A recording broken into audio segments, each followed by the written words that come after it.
Okay. Yeah, so I'm Michael Forbes. I'm a postdoc here. What I want to tell you today is about, this is a practice job talk in case it wasn't obvious from the abstract. So I'll tell you about randomness, algebra, and computation and their interaction. So the theme of a lot of my work, and all of my work, has been this question about what are the limits of efficient computation, right? And this is a foundational question in the theory of computation. It gets to the heart of questions like can cryptography exist? Are there simple questions we can pose which are hard to solve on a computer and so on? And what I want to tell you about today in terms of this particular question are the interaction of randomness and algebra and computation as it pertains to this question, sort of as a general idea. And in particular, I want to tell you about this particular work I did about learning simple algebraic functions using a few number of measurements. And in particular, we're going to learn them without using any randomness. It's going to be a deterministic algorithm for learning these functions. Okay, so let me begin by just reminding you the setting of efficient computation. Okay, you're going to have something like this. It's going to be a graph. Right? So it's going to be a bipartite graph. You have nodes on the left and nodes on the right. And just hypothetically, you could imagine that you have faculty candidates on the left and schools on the right. And there's some sort of edge relation, right? Who's offering who a job offer, for example, right? And what you could ask about a question like this is, well, is there a matching, right? What is a matching? It could be something like this, where you assign faculty candidates to schools such that every faculty candidate gets one school, every school gets one faculty candidate, right? So this is a computational question. We know, from decades of work that this is efficiently decidable. You can decide whether there's a matching in this graph, right? But we can twist this question a little bit, and we get a different question. What is that question? We can ask how many matchings are there? And is there a matching? It's just saying, is there at least one? Counting is exactly counting. And it turns out that exactly counting the number of matchings is something called Sharpie hard. And how hard is Sharpie hard? It's hard, right? It's like harder than NP hard, so we don't expect to be able to do this efficiently. But that's what we sort of expect. And to some extent, we would like to say that we could prove this in some way, but we're still far from that. But I want to twist this question a little bit again and consider the following algebraic object, because this is called the permanent. It's a polynomial. It's not really so important what it is, aside from the fact that it is a polynomial. You have variables, and you have multiplications, and you have additions, and so on. And the point is that if you stare at this long enough, then you'll observe that the permanent can count matchings. And in the sense that what you do is that the permanent takes variables which are representing a matrix. You take the adjacency matrix of this graph, you plug it in the permanent, and you get the number of matchings. Right? So since we believe that counting the number of matchings is hard, which is a general question in computation, it should be that evaluating this permanent is also hard. But the point is that evaluating the permanent, this is an algebraic expression. You can consider algebraic algorithms for evaluating the permanent. In the sense that in computing this, all you do are use things like addition, multiplication, subtraction, and field constants, and so on. And it turns out that many of the best algorithms, to some extent, for exactly computing the permanent are basically algebraic. So this is sort of a weird state of affairs in the sense that we have a general question about computation that we want to solve. And there are algorithms, basically, for computing the permanent, where the best ones are algebraic. So in some sense, if we want to understand how hard this problem is, we could just look at what are the best algebraic algorithms and show that the best ones take a lot of time. This seems like a natural first goal to actually saying that counting the number of matchings is provably hard. Okay? So let me then recast the theme of what I've been doing. The general theme is what are the limits of efficient computation. What I really want to talk about are what are the limits of efficient algebraic computation. Okay? And what is the particular goal of this question? Well, we want to prove that computing the permanent is hard. But again, proving this in general itself is hard. So we can just talk about proving that computation that only uses things like algebraic operations like addition and multiplication and field constants. But of course, we suspect this to be true. And if you assume things like sharp p is different from p, you can basically get this for free. So we really want to unconditionally prove that this is hard, that proving the permanent is hard. And now the thing is, so this is the goal. And no complexity theory talk is complete without some sort of complexity theoretic acronym representing complexity classes, right? So you can encode this sentence as VP different from VNP. Okay. Now everyone's familiar with P versus NP, right? Why are there V's in here? And basically it's because there's foundational work by Les Valiant, so V is for Valiant, right? Where he basically paved the road for asking this question and the foundational work there. And he won the Turing Award in 2010 in part, amongst many other things, for work he did here. Okay, so this is a field that's been around since the 70s. But recently, actually, in the past decade, 15 years or so, there's been an explosion of past work, of new work. And you can ask, well, why is that? Well, there are a number of reasons. One is that there's been an explosion of new concrete ideas, some due to people in this room, where we're just, people have injected new ideas and resolved questions which people have been asking for a while. Okay? But there are other reasons. One reason is that there's this guy named Katal Memli. He's a professor at U Chicago, and he's been observing the following fact, that the permanent is an algebraic object. We're asking about algebraic computation, and algebra is a part of math. And there are these people, they're in the math building, and they know things about math. Right? So we could go to them, we could ask, hey, you have some math, can we apply that to this situation to solve our computational problem? So what he did is he sort of set out a program and a series of questions and conjectures saying that if we could maybe resolve these things, maybe that would show that VP is different from VMP. And this is still in its infancy, but it's generated a lot of buzz, a lot of excitement about trying to resolve this question. Okay? But there's also other reasons, and I think this to some extent is, for me, a very interesting reason, is that there are new questions. So Valiant asked this question, what are the limits of efficient algebraic computation? But there are also other questions that we can ask. And these new questions have given connections to other areas and also connections within the field of algebraic complexity. So I want to tell you about these new questions now. Okay, so what is this new question? It's going to be this polynomial identity testing question, which I'm going to define for you by example. Okay, so you're going to have a polynomial. It's going to be in 6 variables, x, y, z, w, u, and v. It's going to be given by an unfortunately ugly expression. What is that expression? It's going to be this expression.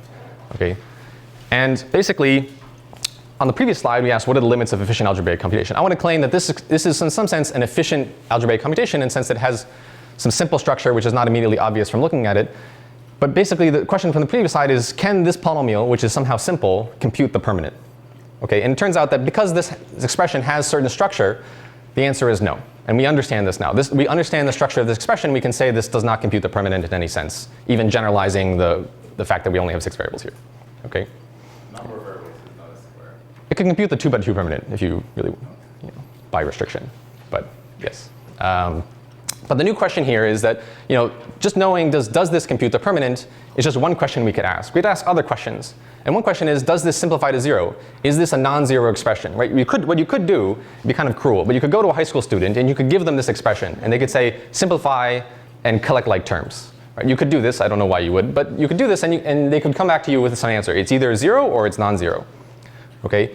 But the thing is that doing that naive expansion, the high school arithmetic, is unfortunately very tedious. And it's tedious in the sense that it is actually an exponential time algorithm if you just sort of collect all like terms. Okay? Obviously, this is a small example. The high school student, that'd be kind of painful. Computers can do this, like for this example. But I could give you much larger examples where the obvious algorithm is exponential time. Okay? So it seems like that's a hard question. But it's a computational one. Can efficient computers answer this question efficiently? Right?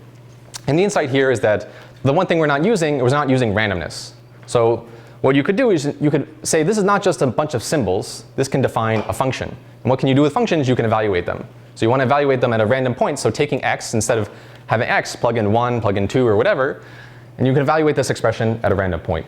So I picked a random point for you. It's 542723. You evaluate this expression, and you get this 4 million something something. Okay? And the salient point of this number is that it's not 0. Right? So the point is that if this simplified as an expression all the way to 0, you would necessarily must get 0 on every evaluation point. But because I found one where it's not 0, you know this is a non-zero expression. Okay, so this is something interesting in the sense that the naive deterministic algorithms take very, very long time, but there's a very efficient randomized algorithm. But what I want to convince you is that in some sense, this randomness does have a subtle cost. Okay, so I want to talk to you about the cost of randomness. So first of all, what is randomness? Right? Randomness is just access to truly random bits. You have zeros, you have ones, they look pretty random, whatever, right? But to some extent, the cost of randomness, there's a couple of them, and I want to tell you about them. So one is that randomness has to come from somewhere. So where did these random bits come from? So I can't write down random bits. I'm not that smart. Okay, but what you can do is you can go to random.org, and you can get random bits from that website. Okay, that's where I got these, for example. I could have gotten them somewhere else. But to some extent, where do actual computers get random bits? Well, if I want to get random bits, I have a quarter here. I could flip the quarter many times, get heads, tails, and that would get me random bits. But it's not to say that there's an elf inside your computer that's flipping a quarter, right? It has to get randomness from somewhere. And where can it get it? So basically, you can get it from the environment, right? From network traffic and like keyboard movements and mouse movements and so on. But the thing is that because it has to come from somewhere, it has to wait for randomness. And if you don't wait long enough, it's not going to be random enough. And waiting is actually a cost. And if you don't wait long enough, then say your cryptography can be broken, and there are actual examples of that happening in real life. So there is a cost in the fact that you have to get them from somewhere.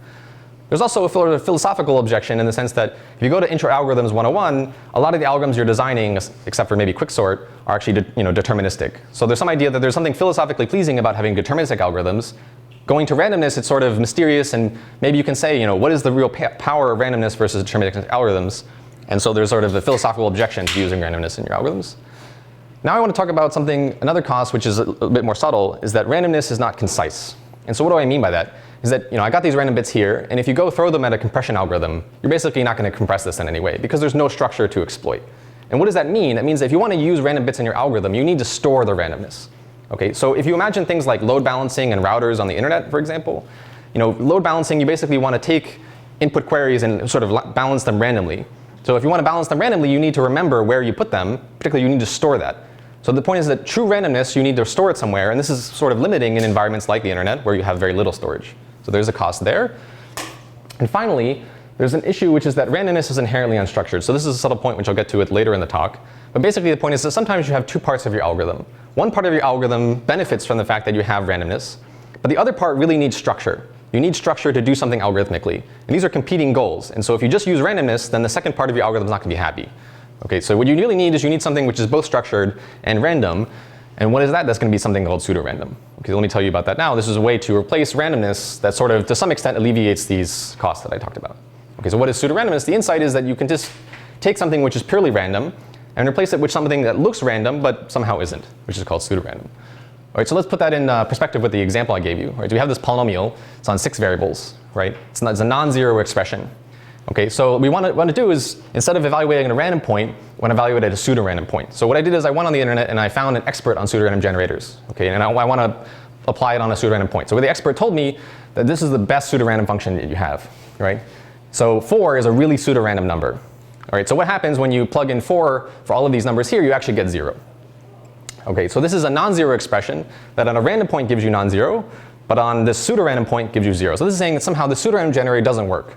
So the point here is that you have to choose your pseudorandom generator carefully to actually make sure it works for your particular instance, and that takes some work. So the question here is, what are the limits of efficient deterministic algebraic computation? I have all these questions about deciding whether expressions are non-zero, and can we solve them with deterministic algorithms? Can we replace randomness with pseudorandomness? Because that seems non-trivial.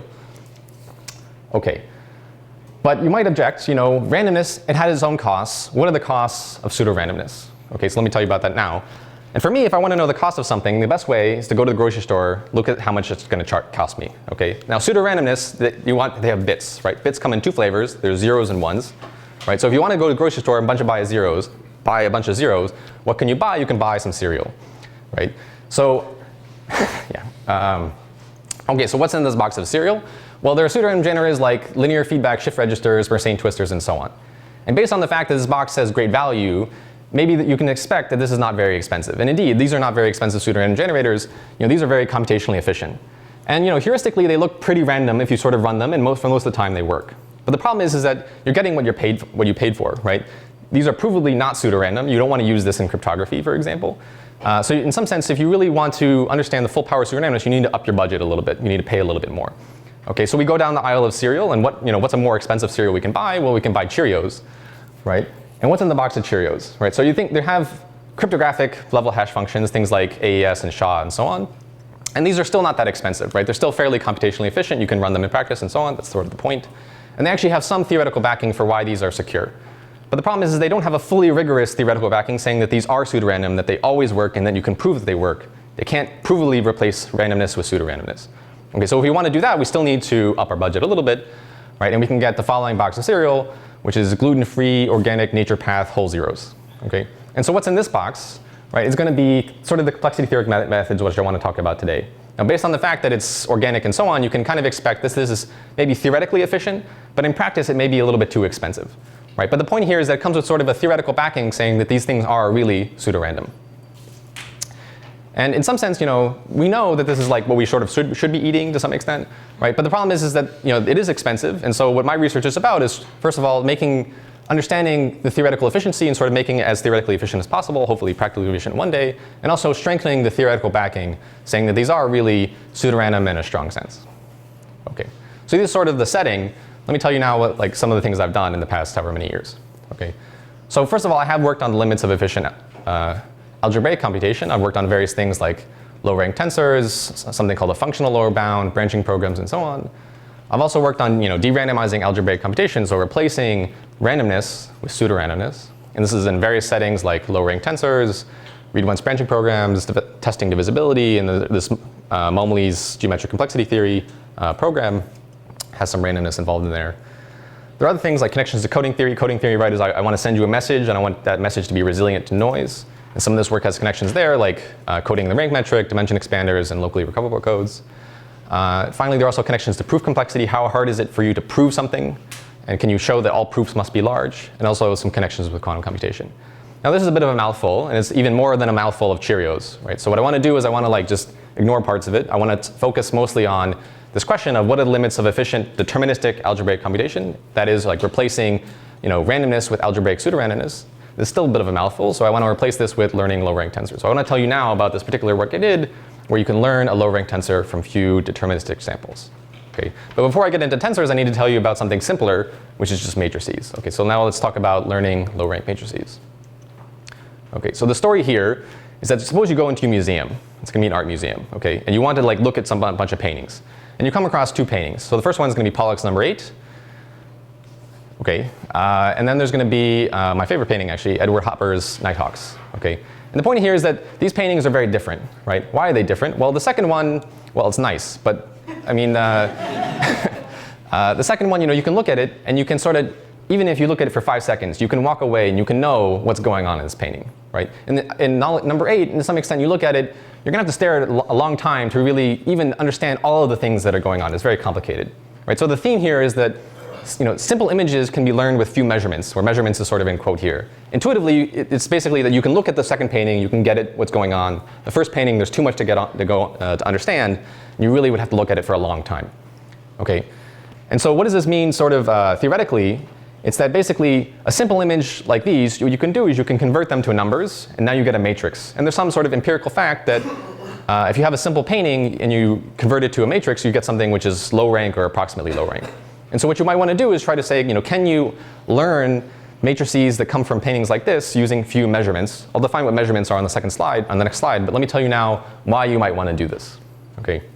So first of all, minimizing measurements is basically, I'm being a bit broad here, but what the field of compressed sensing is about. So as an example, let me tell you about MRIs, for example. Like an MRI, right, is you go into some machine and they take images of your body.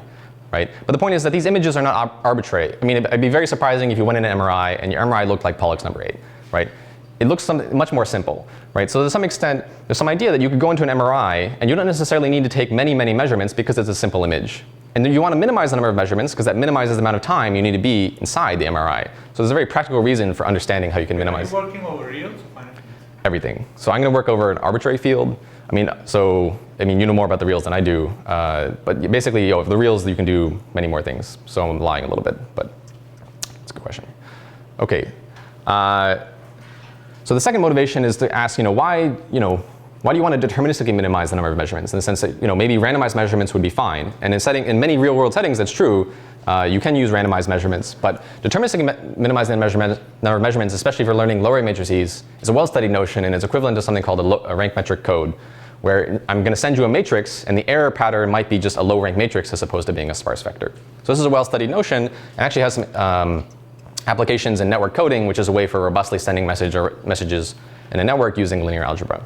Okay, so there's various motivations for why you might want to minimize the number of measurements, but until now, it's not really clear what is a measurement. It's sort of a vague notion. So I want to tell you about that now and sort of getting into the detailed technical stuff. Okay, so the setting here is that you want to learn some matrix M. What is M? It's going to be an n by n matrix. I'm going to promise you it's going to be rank in most R. So R is going to be the rank parameter.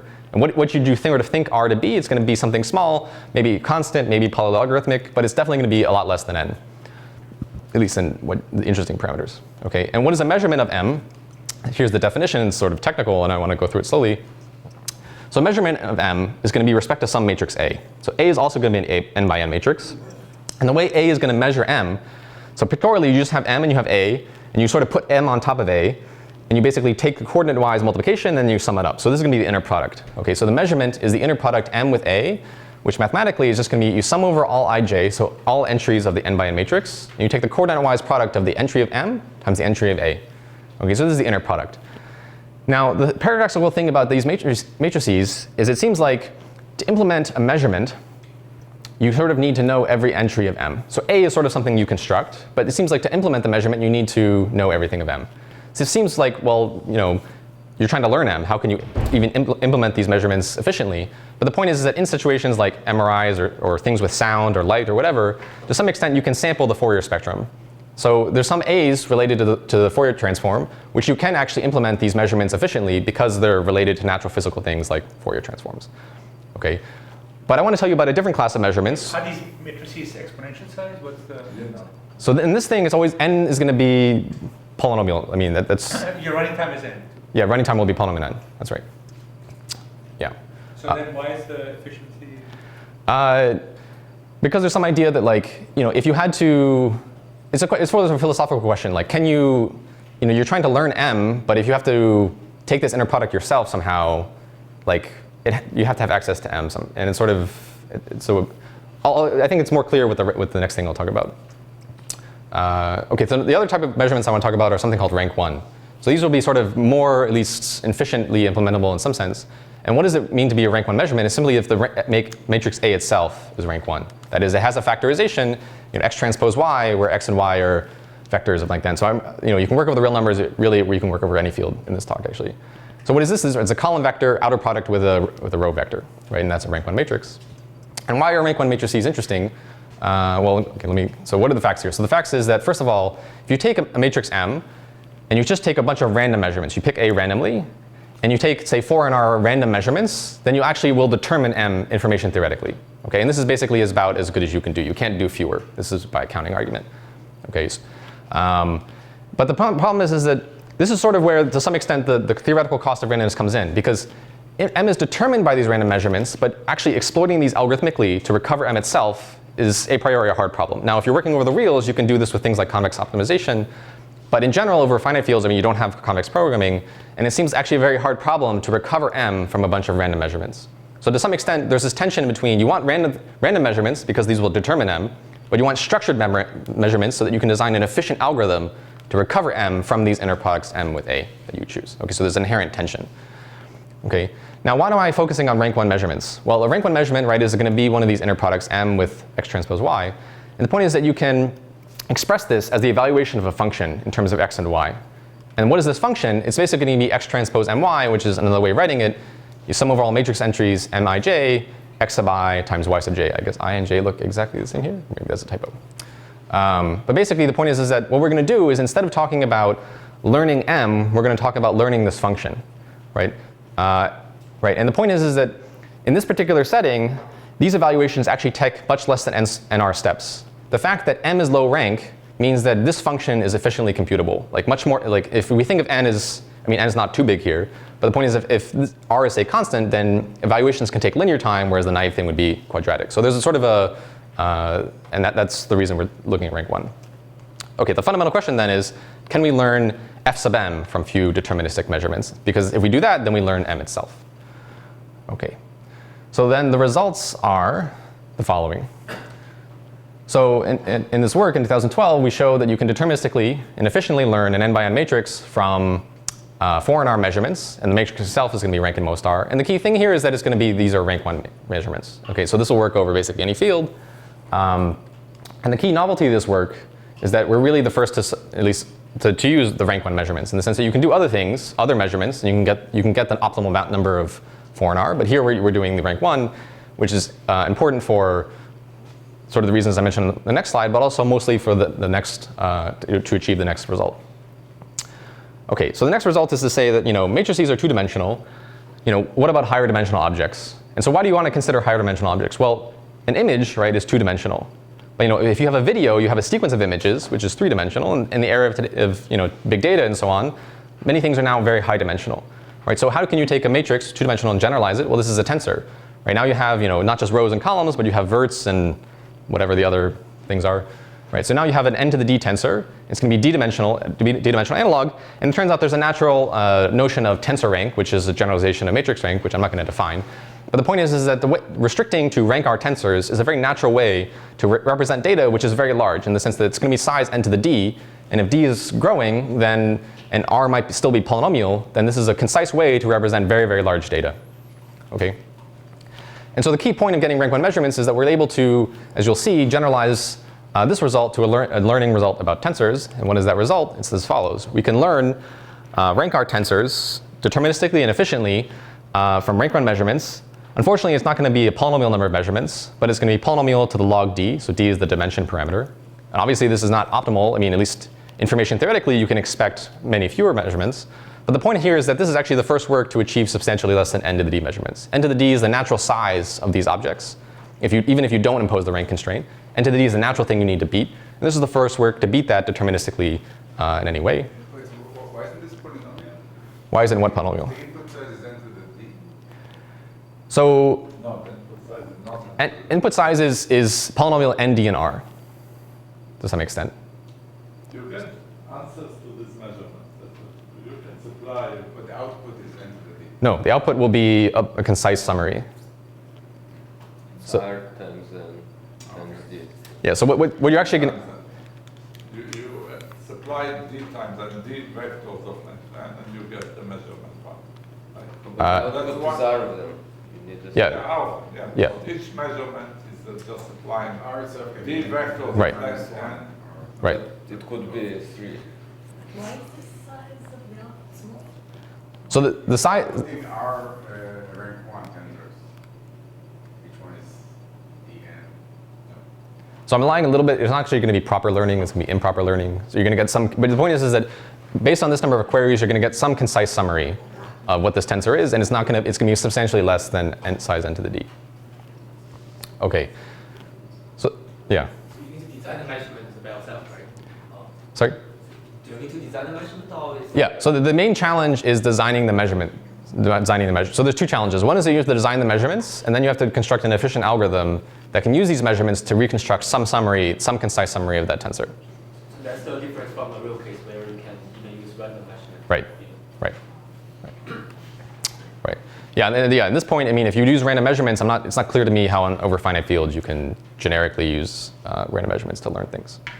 Okay, so this is the first work to achieve substantially less than n to the d measurements, and it's spurred a number of subsequent work in various areas, some of which I list here, but I'm not going to go into that a whole lot. Okay, so what I want to do now is tell you about how to prove like half of this first result, and then I'll sketch the other half and sketch this result also. Okay, so what I want to tell you now is about a simpler question than learning. So let me remind you of the setup, right? We have an m by n matrix, or n by n matrix. It's going to be called m, I guess, for Michael, I suppose. And then it's going to be rank in most r, right? And we want to learn m by evaluating this function. And learning m is, in some sense, that's one challenge. But let's just do a simpler thing first. We just want to know, is m non-zero? Right? That's the question. We want to know, is m zero as a function or not, just from doing a few number of evaluations. So this is the polynomial identity testing question that I alluded to earlier, where I gave you this big expression, and you want to know symbolically, was it 0 or not? And the point is that that algorithm I gave before was just evaluate at a random point. So here I'm basically doing the same thing. I don't know this expression, but I'm only allowed to evaluate it. Okay? And so unfortunately, though, I'm going to need to find another function. And why am I doing that? Well, here you have two types of variables, right? You have x variables and y variables, and you have n variables of each type. I want to simplify things and just have two variables.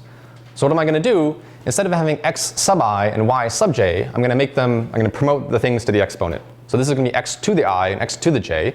And now this is a bivariate polynomial. There are two variables, and the degree of this polynomial is now 2n, which is not too bad. Okay? And so why am I making yet another change from m to f sub m to f hat sub m? Well, it's because of this key lemma, which is a so-called bivariate to univariate reduction. This is a two-variable question. I want to reduce to a single variable question. And what does the lemma say? Well, we want to know, right, whether this f hat is 0 or not. And this is equivalent to knowing whether this collection of univariate polynomials is 0. Okay, so what are these univariate polynomials? You're basically taking y, replacing y with omega x, with omega squared x, dot, dot, dot, omega r to x. And what is omega? It's going to be some number. You can choose it as long as it's not a small root of unity. So you basically choose 2 in most situations. Okay, so this is saying that you can reduce a bivariate question to r univariate questions, right? And the point is that univariate questions are easier to solve in the sense that these polynomials are all of degree at most 2n because they come from the bivariate. And you can test whether any of these are 0 using 2n deterministic evaluations. Okay, so now you have r problems which you can solve with 2n evaluations, and you get 2 on r total measurements. Okay, so at least assuming this lemma, this bivariate to univariate reduction, we can solve the problem.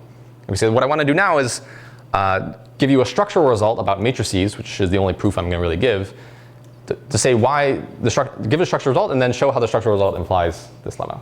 Okay, so what is this structural result? It's the following lemma. It says that you again have an m by n matrix, rank R, then the leading diagonal of m is R sparse. So this lemma is hard to parse because I haven't defined sparsity or leading diagonal, but let me sort of define it by picture. Okay, so what is the picture? You have a matrix like this. And so the salient points are, well, there are a bunch of zeros in the top left. There's a bunch of question marks in the bottom right, in the sense I don't really care what they are. But then you have A, B, C, D, E, and I'm going to assume that this diagonal here is non-zero. And because it's non-zero, I'm going to call this to be the leading diagonal. It's the first non-zero diagonal when you start from the top left and you sort of go to the bottom right. Okay, so this is the leading diagonal. And let's make the following observation, that suppose that you have, say, A is non-zero and B is non-zero. Then I want to say that the first two rows should be linearly independent. And why is that? Basically, if you take a linear combination, B can never be canceled out. Right? So any row that has a non-zero element in the leading diagonal, those rows must be linearly independent. This is a triangular system, so they must be basically basic linear algebra. Right? So as a concrete example, suppose that the rank of this matrix was 3. Right? There are 5 potential entries in this leading diagonal, but because it's ranked at most 3 of them can be non-zero. That's why it's going to be a sparse vector. Right? So this is a reduction talking about you have a rank bound from your matrix, and you can convert that to a sparsity bound for a associated vector. Right, so this is a fairly easy structural result about matrices. How can we leverage that to actually get the lemma that I promised you? Okay, so what is this lemma? It's this bivariate to univariate reduction. Again, this is the whole setup. You have a matrix, you have this f hat and whatever. And the lemma is, right, you can go from this bivariate problem to a collection of small univariate problems. Okay, so what's the proof sketch? I mean, I'm not going to give the full proof. It's a bit technical. But the main point is that there are 2 directions to this result. Right? The first direction is that if this is 0, it's clear because you're only doing substitutions that all of these univariates are 0. Now we want to say that if this bivariate is non-zero, one of these univariates must be non-zero. Okay, so if this bivariate is non-zero, that means m itself is non-zero. So there must be some leading diagonal. You can start at the top left and you can keep on going down. There's some leading diagonal. And because we know that m is low rank, this leading diagonal is a non-zero vector, and the sparsity is at most r. That's the structural result we had on the previous slide. Now how can we exploit this? Well, the point is that let's look at what these univariates are doing. Turns out that they measure the leading diagonal in the sense that when you consider this univariate polynomial, the coefficients of this univariate polynomial, at least one of them, encodes an inner product with the leading diagonal and some vector that depends on omega. Okay? And it turns out that the way this measurement occurs follows the parity check matrix of a dual Reed-Solomon code. And what is the feature of a dual Reed-Solomon code is that you can recover non-zero R-sparse vectors from few measurements. This is like a fundamental fact. And so what does that imply? Is that some measurement of the leading diagonal with the associated omega to the I must be non-zero, because that's the property you can learn non-zero vectors this way using dual Reed-Solomon. And because these polynomials encode such measurements, at least one of these polynomials must be non-zero. Okay. So this is the sketch of the proof. And as I sort of said earlier, this gives you an easy way to detect whether this f hat sub m is non-zero. Okay, but what I promised you to some extent was you want to learn f hat sub m from a few measurements. So let's just pull back and see how we do that. So what is the result again? You can learn low rank matrices from few measurements, and they're going to be rank 1. So what's the proof sketch? So the first observation is that just determining a matrix and determining whether a matrix is 0 are basically the same question up to a factor of 2. So what is that? It says that if you can do identity testing for rank 2r, then at least inefficiently you can learn rank r because you can determine that matrix using the measurements for polynomial identity testing. So if you think back, I gave you 2nr measurements for doing polynomial identity testing. So if you multiply by 2, you get 4nr. That's sort of why you have a 4nr there. So this at least it says inefficiently, I know a set of 4nr measurements that determine my matrix, but it's not clear how do you actually go from those measurement values to the matrix itself. So what we need to do is we need to sort of think about how did we show that these measurements work and exploit the structure that we had. So the algorithm is basically going to be as follows for efficient learning. So we start with the fact that the first diagonal, the leading diagonal, whatever it was, we know that it's sparse, right? And because it's sparse, we know that we can learn it using things like dual Reed-Solomon. Dual Reed-Solomon, it's a code. It has an efficient decoding algorithm. Okay, so we can learn the first diagonal. But the problem is that what about the second diagonal? We don't necessarily know that the second diagonal is sparse, and eventually you can show that it doesn't necessarily have to be. But the non-trivial fact is you can say, in fact, the second diagonal is sparse conditioned on the first in some precise manner. So the point is that conditioned on the first, which you know the first one because of the dual Reed-Solomon that you learned, the second one is also sparse. So now because it's conditionally sparse, you can learn it also using dual Reed-Solomon. And then you basically continue. The third diagonal is sparse given the second and the first, which you know the second and first. And then you can learn the third diagonal using dual Reed-Selman, and you continue until you have learned every diagonal of the matrix. And this efficiently gives you a reconstruction algorithm for matrices that have low rank. OK. So obviously this is a bit sketchy, but what I want to do now is I want to tell you about how you can lift these ideas to go from not just matrices, where to some extent everything is small anyways, to go to tensors where things get actually very big. OK, so now I want to tell you about this result saying that you can actually learn low-rank tensors from a few measurements. OK, so here's the proof sketch. The first thing is we need to do polynomial identity testing of tensors. Right? We saw on the last slide that the way to start with matrices is just to say, can we decide whether matrices are 0 or not? That's this polynomial identity testing question. And we want to lift that from matrices to tensors. And basically the way you do this is to say, well, for matrices, we had this reduction that go from 2 variables to 1.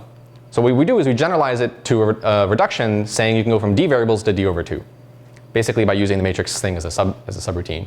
And then you can go from d over 2 to d over 4, d over 4 to d over 8, and so on. And that basically explains why you have a log d. You're doing log d levels of recursion. And in each step, you need to do some test of polynomial size, and that's why you get polynomial to the log d. Okay. So the first step is you have to do this generalization to get just identity testing of tensors. And it would seem like this would be great because maybe you could then use this identity test to do some sort of learning. But unfortunately, it seems like tensors are a bit of a brittle model. And as far as I understand, just these ideas are not enough to get efficient learning. It's not clear how, at least to me, how to leverage the zero testing algorithm to get learning. So what we need to do is we need to generalize to something stronger. So here we can then generalize to a stronger model, which is called a read-once oblivious algebraic branching program. Doesn't really matter what it is, I'm not going to define it. But it's a model which is stronger than the tensor model as a computational model for algebraic computation. And you want to generalize polynomial identity testing of tensors to polynomial identity testing of this stronger model. And this requires some new ideas because there's some sort of non-commutative structure going on here where tensors in some sense have some commutative structure, which I'm not going to explain, and then you need to generalize this and be a little bit subtle. But there's ideas there that need to be done. And then the point is that you can use this polynomial identity testing algorithm to derandomize a learning algorithm of Clivage-Spilka, which basically then gives you what you want. So this won't actually be, as I mentioned before, it won't be a proper learning algorithm in the sense that this algorithm will give you some concise summary of your tensor. It won't be a tensor itself, but it'll be some object which agrees with the tensor everywhere. OK. And so this. It will be able to answer measurement queries efficiently. I mean, it'll be yes. Well, I mean, the rank 1 ones. It won't be, because basically what you get is, you can think of a tensor as like a multilinear function, right? And what you're getting is you're getting some circuit which computes this multilinear function. And so in particular, you can answer evaluation queries for this function anywhere you want. In particular, you can get every entry. Yes, so then you can get every entry that you want. That's right. Yeah. OK. So these are the results that I wanted to tell you about.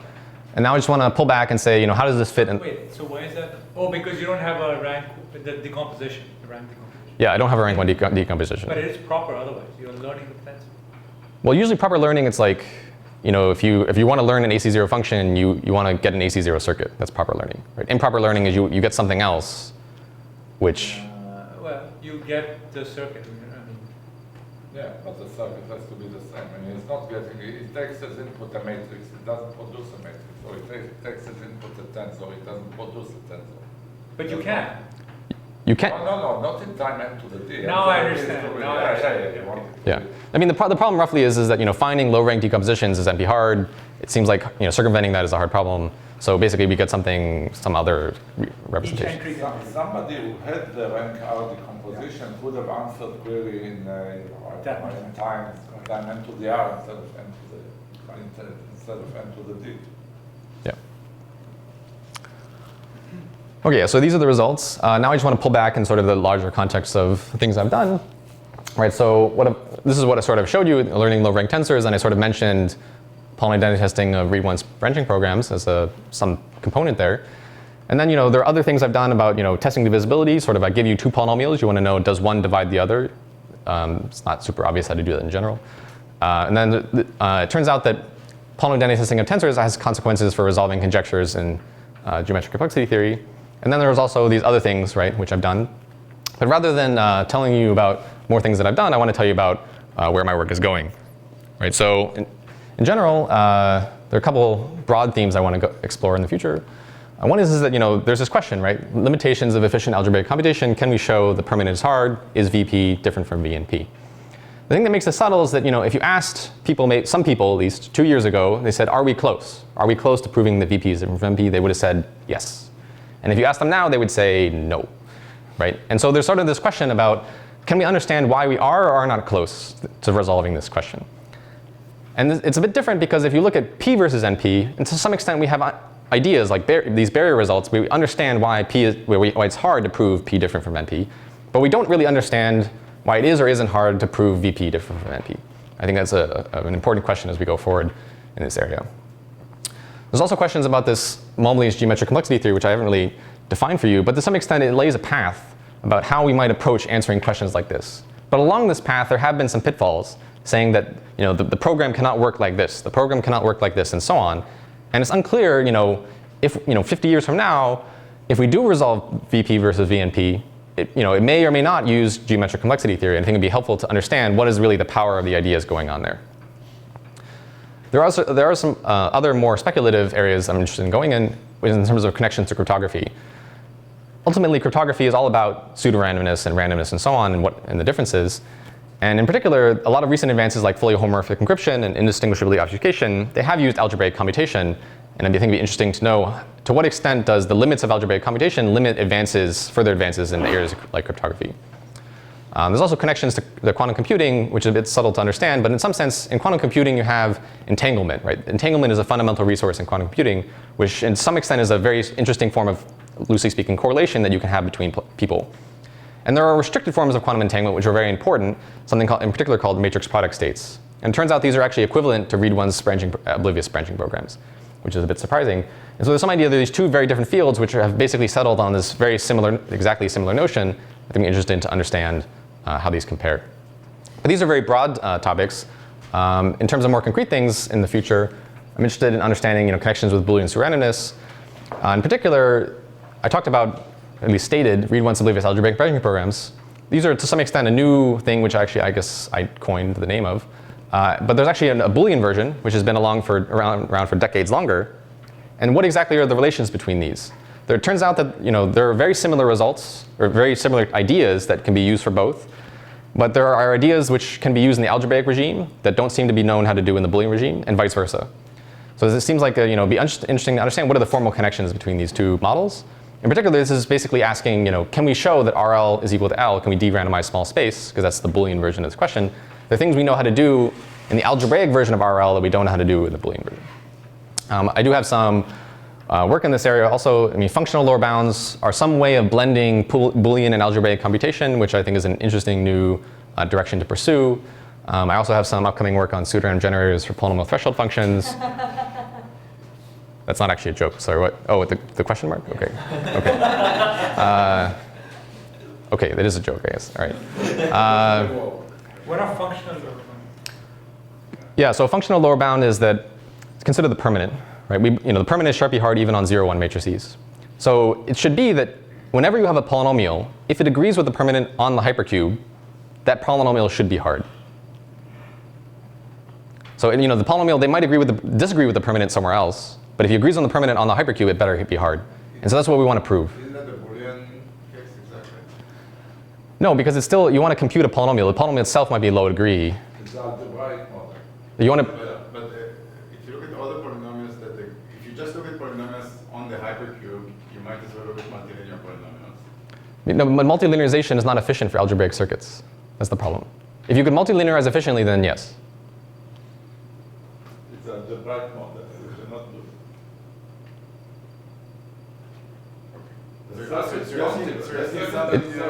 Something stronger than algebraic lower bounds. It is, yeah, it's stronger than algebraic lower bounds. But Yeah. it's not Boolean lower bounds. Well, it's between, I think. It's not either to some extent. But you're not actually getting Boolean lower bounds for the polynomial. You're getting algebraic lower bounds for the polynomial, but you're only looking at the hypercube. Yeah, okay. So there's also interesting connections with the proof complexity. So what is proof complexity? It's basically saying, you want to look at statements and how hard are they to prove, right? So to some extent, I gave you some proofs in this talk. And there's this fundamental theorem of Hilbert's null-Selensatz that says that proofs can be encoded in polynomials. So what does that mean? Well, basically, I had polynomials in my talk. What Hilbert-Sonsson says I could have, the entire talk could have been polynomials, because it's sort of improving things, right? But basically, what this is saying is that if we want to prove something, proofs can be polynomials. Well, how complicated can those polynomials be? And there's this paper of Gochow-Patasi that basically says, can we get lower bounds for such proofs? And they lay some foundational work in understanding this question. Can we show that there are easy statements that you can state easily, which any algebraic proof must require large algebraic computation? Which ones are bounds that been around for probably wrong? So it's subtle in the sense that when people talk about Null-Stalin sets, they typically have talked about the degree of the polynomials and the sparsity. Yeah. But these are very, very weak models of complexity. Okay. And so basically you can say, can you show that any proof must require large multilinear formulas or large, read once algebraic branching formulas or large circuits in general? I see. Different complexity measures. Yeah, so these are much more succinct. Natural. Yeah. And it turns out that, there are things which require large degree and large sparsity, but you can do exponentially more succinctly using things like multilinear formulas. And that's, I guess, upcoming work of myself and Avi and other people about getting these first lower bounds for algebraic proofs in this sort of computational setting where you're not talking about degree, well, I guess sparsity is computational. But okay, so there are connections there. In terms of other work, there's also just really, exploring this Momeley's geometric complexity theory. Again, just to tell you, this is really related to things like invariant theory, algebraic geometry, representation theory, well-studied areas, but adding these non-trivial computational twists. The challenge here is that there are many conjectures, and some of these have been resolved partly due to myself, but most of them have not been. And I think that there are a lot of really interesting natural questions when I've been trying to tell people about these questions, because they're sort of deeply buried. But there are a lot of things which I hope to do in the next 5 years. And finally, there's connections to coding theory. In some work with Guruswamy, I developed some sort of linear algebraic pseudorandomness with applications to dimension expanders. This is a theory which has applications to things like list decoding, all things I'm interested in doing next 5 years. And thanks.